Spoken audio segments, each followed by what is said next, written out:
Aibobo, bon combat. Aibobo, bon combat. Aibobo. As you know, sister, we are in the midst of a very significant situation at the moment. From your understanding, what are the events that led up to the resignation of Ariel Henry and basically the collapse of the Haiti government, if you can call it that, as it stands in the recent months? Right. It is very difficult to talk about Haiti, knowing what's happening right now on the ground, and but also knowing how the Western media has presented Haiti and Haitian people, not just the past few weeks, but also in history, right, for the past 200 years. So I want to begin by really rebuking all the horrible racist imagery that you see, or that the discussions around Haiti that you see, that you see replicated over and over again in the Western media, including, for example, I was watching Western media the other day where they had pictures from the 2010 earthquake as representative of what's happening now, because people don't care. You know, as long as you show chaos, it's easy. So I want to start with that. The thing is, what we're seeing right now is the ultimate collapse of the Haitian state.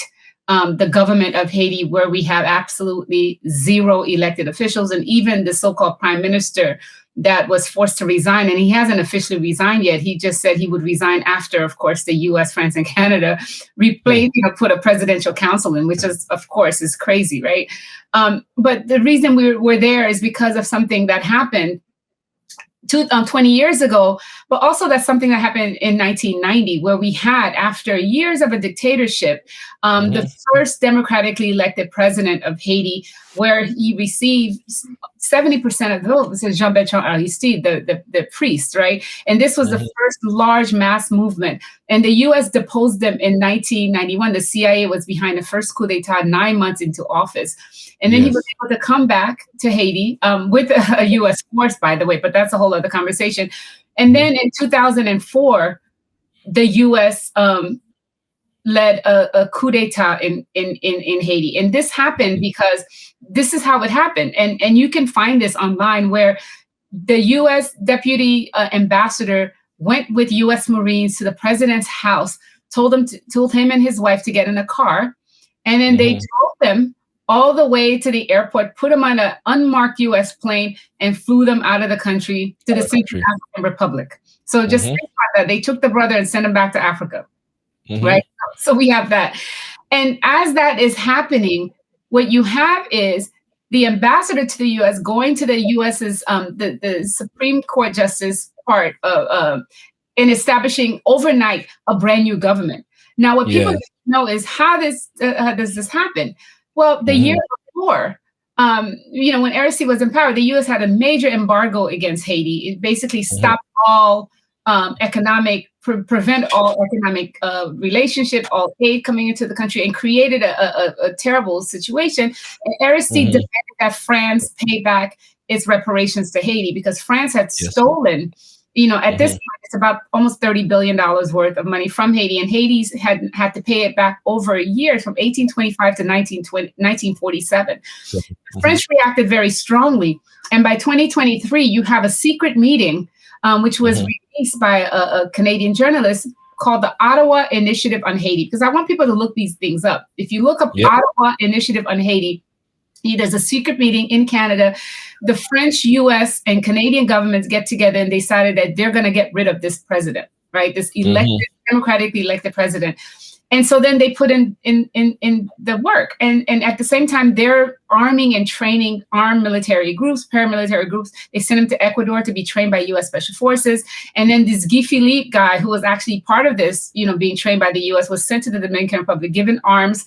And a ragtag group of of these paramilitary groups were being trained to basically wreak havoc on the countryside, to make it seem like Aristide was not popular and was going down. And so this is what happened. And what you have then is you have the removal of the US president, of the Haitian president, and the two countries, the two permanent members of the UN Security Council, the US and France, and this is why I would say the dubious nature of the UN, because I think it's very important. The US and France, as permanent members of the UN Security Council, called for a military invasion of Haiti by the United Nations. So a multilateral, multinational mission to basically cover their coup d'etat.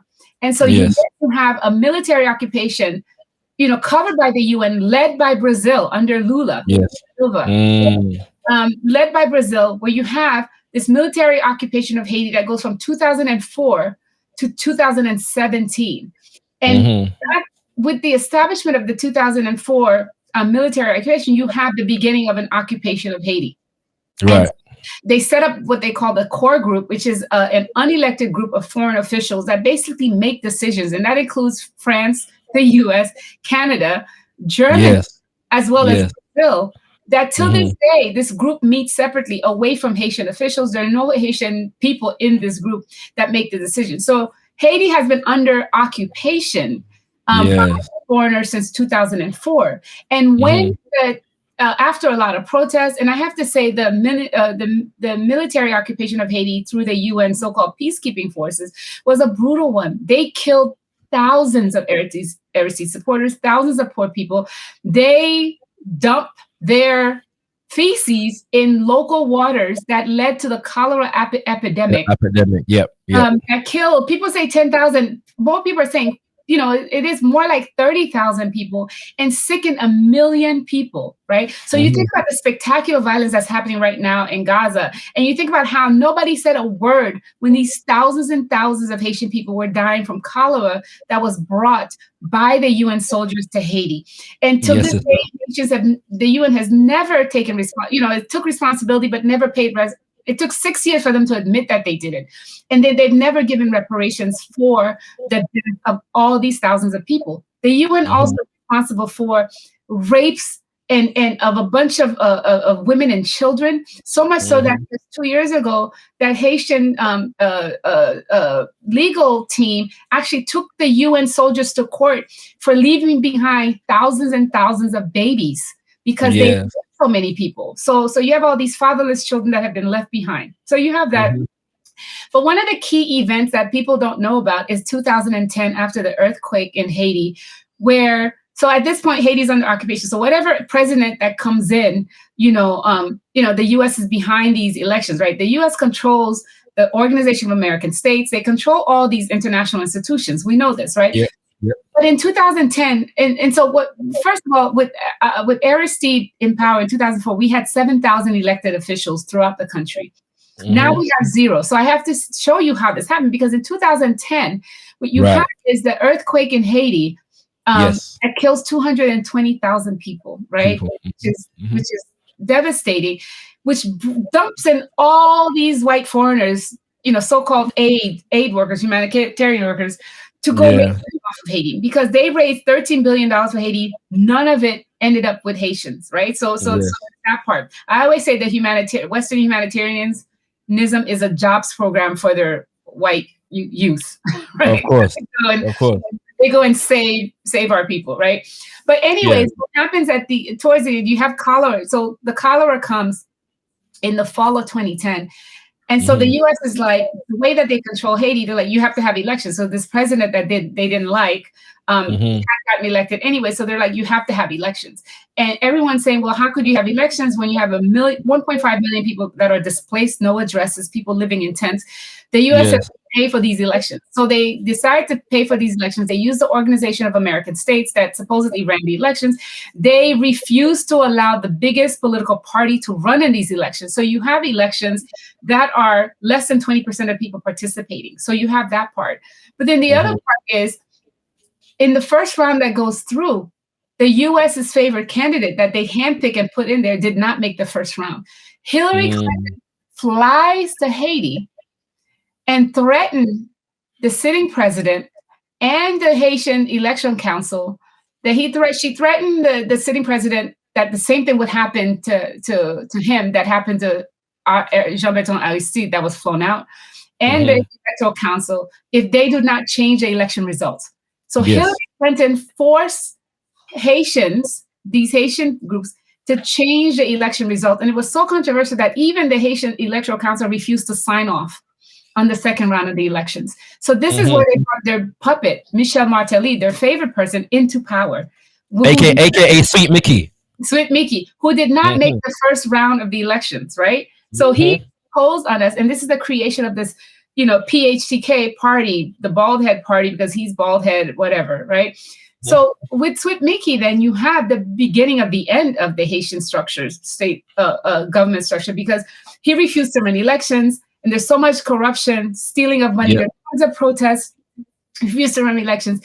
And he did not even give up after his mandate. So it's after protests, he was forced to have elections, and he put his protege, Jovenel Moise, who came from out of nowhere, who was supposed to basically hold on to the presidency and then turn it back to Sweet Mickey later on, right? Because in the Haitian Constitution, you can't do back-to-back presidencies. You have to step down after 5 years and then come back. So Sweet Mickey thought he could do that. And so with Jovenel Moise, then he ran no elections. And the US supported these two because Sweet Mickey, what he was doing, saying Haitian was open for business. So they were selling, trying to sell the lands, give up all the resources and so on. Yeah. Jovenel Moise, because of an internal fight within the PHTK party, was killed by, I think it's an internal, anyways, I won't say much about that, but it was an internal fight that led to the assassination of Jovenel Moise. But Jovenel Moise was forced to change prime ministers before he died, and he had named someone, which was Ariel Henry, which the U.S. loved. But before Ariel Henry was put into power, he was assassinated. So what happens? The core group then decides whether it's going to be the sitting prime minister or this prime minister that was announced but never put in power. So they decided to put Ariel Henry in power. So what we have in Haiti is a country that is under occupation, that's being run by the same people that caused the problem. And the same people that caused the problem are the ones thinking that they have a solution. And what the US is trying to do right now is send this military force to basically uphold their power. And then they couldn't get Canada to do it, to lead it. They couldn't get Brazil to lead it. So what did they do? They went all the way over to Kenya to find stooges, African stooges, to come kill our people. My sister, you've like answered like 1/3 of my questions already. So I'm saying it's very, very, very comprehensive. But we'll get into some of the details, of the history, the recent history that you've just outlined. And there is so much more in what our sister has just outlined that we could get into, brothers and sisters. The history of Haiti is very, very complex. Now.